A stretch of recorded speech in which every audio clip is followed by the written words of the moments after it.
ఈ రేవంత్ రెడ్డి వచ్చాక 8 నెలల నుంచి మమ్మల్ని చిత్ర హింసలు పెట్టి మమ్మల్ని ఓట్లేసి వాడిని గెలిపించడానికి ఆ లంగాగాడు ఆ బాడకవుగాడు మమ్మల్ని ఈ గట్టి పట్టించిండు.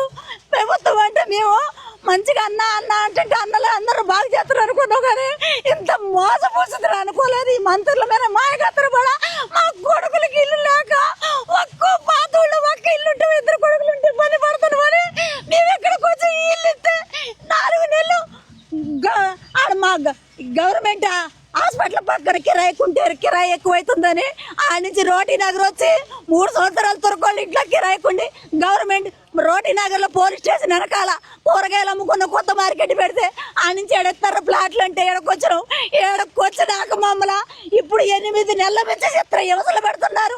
కేసీఆర్ ప్రభుత్వంలో అంట కాలేదయ్యా, ఇంత ఘోరం లేదయ్యా.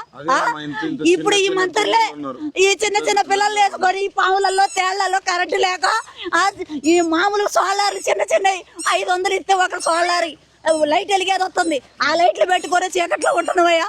4-5 పాము గరిచింది పాము గరిచింది. నన్ను అయితే కుక్క కూడా గరిచి తేలు గరిస్తే ఇగో సూది లేపించుకుంటాను. చీకట్లు ఏడిపోతుంటే ఏమొస్తుందో తెలవట్లే.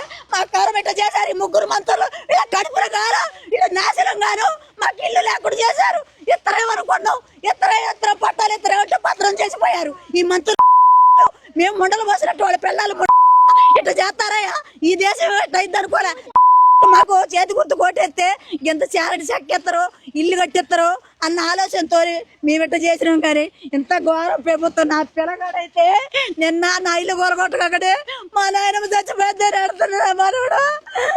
నా మనోడు ఆడుతున్నా నా ఇల్లు గోలగొట్టారయ్యా.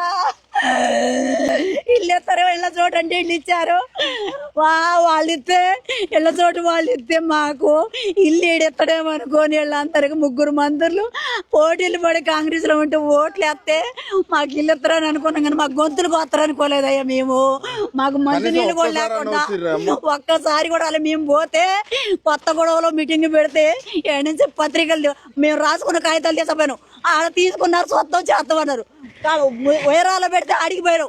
కొత్త కూడా కొండపల్లిలో పెడితే అడిగిపోయారు. ఆడ కూడా సొంతం చెత్తబడ్డారు. కాగితాలు తీసి చెత్తపుట్టలు వేస్తున్నారు. మరి మొన్న ఈ మధ్యన తుమ్మలరావు మీటింగ్ పెడితే ఆడిగిపోతే దొడ్డి పెద్ద దారి వచ్చి మమ్మల్ని చూసి దొడ్డి దారి తారి పక్కకు పోయిండు. బయటికి వెళ్ళి ఇంకా రావట్లేదు అంటే ఆడుండి మీకు మంత్రి పారిపోయాడు అని చెప్పారు.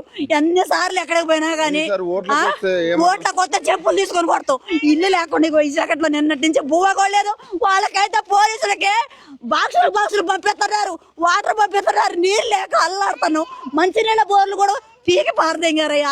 మా గతులు ఎట్లా చేశారు మా పిల్లల్ని పెట్టుకొని అరిగోసలు పడతాను. మేము ఏందయ్యా మా కరము, మమ్మల్ని ఎట్లా చేస్తారయ్యా ఈ ప్రభుత్వాలు ఏం చేస్తారు. ఇప్పుడు పోయి అల్లం ఉండమంటే బొచ్చలన్నీ అల్లకేసుకొని పోతే మీరు బొచ్చలు ఎడక తేవద్దని నా కొడుకుని ఆటో ఆడబెట్టి ఆఫ్ చేశారంట అయ్యా.